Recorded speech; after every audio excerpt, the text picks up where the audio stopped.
The Ammons Family Haunting on a quiet street in Gary, Indiana, stood a house that looked like any other. A simple two-story home with faded siding, a front porch, and a patch of grass that had long given up on life. Ordinary, forgettable. But in 2011, when Latoya Ammons moved in with her three children, the house on Carolina Street would soon become the site of one of the most disturbing hauntings in modern American history. It began with flies. In the dead of winter, when insects should have been long gone, swarms of black flies clung to the porch screen. Latoya swatted and sprayed, but they always returned, buzzing angrily, as though the house itself was rotting from the inside out. Inside, the air felt heavy, damp, almost alive. And then the footsteps started. Slow, deliberate, heavy boots creaking across the floorboards at night. Latoya would search the rooms one by one, only to find her children asleep, the house empty, and yet the steps never stopped. The family began seeing shadows. Tall, thin figures with glowing red eyes that slid across the walls, watching, waiting. And always, they seemed to lead down into the basement. The basement was the darkest part of the house, unfinished, with a patch of earth instead of flooring.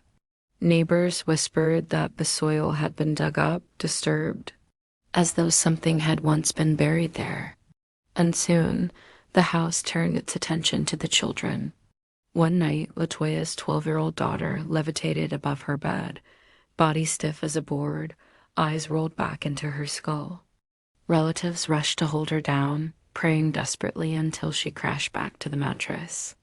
Another child began speaking in deep, guttural tones, cursing, mocking the Bible, laughing in voices no child should possess. Bruises and scratches appeared on their bodies overnight. Doctors were baffled. Social workers grew concerned. But what happened next would terrify even hardened professionals. During an official home visit, a caseworker watched in horror as Latoya's youngest son walked backward up the wall. He climbed like a spider, body bent at impossible angles, until his feet touched the ceiling. Then he flipped over, landing lightly on the floor. The boy grinned, his eyes wide and unblinking.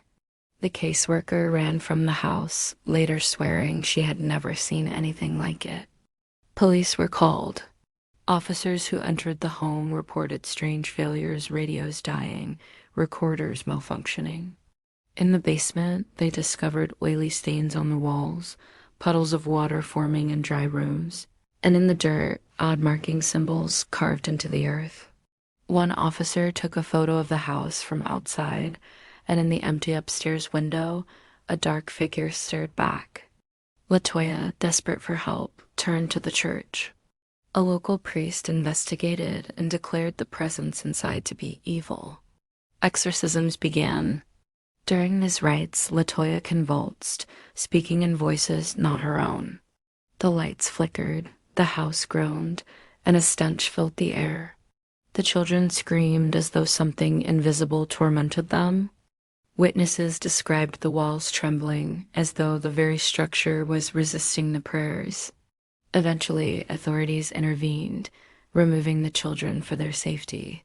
Latoya endured multiple exorcisms, some lasting hours, where she writhed, cursed, and fought against invisible hands.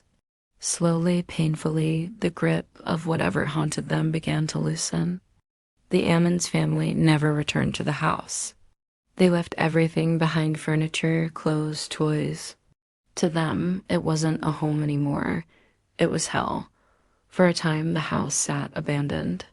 Paranormal investigators flocked to it, drawn by the stories of possession.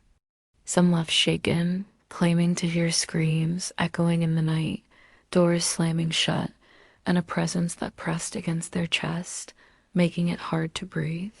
Eventually, the house was demolished. The land sits empty now, nothing more than a scar on Carolina Street. But demolition does not erase memory. It does not erase history. And it does not erase evil. Because what happened to the Ammons family was never about a house. It was about something far older, far darker.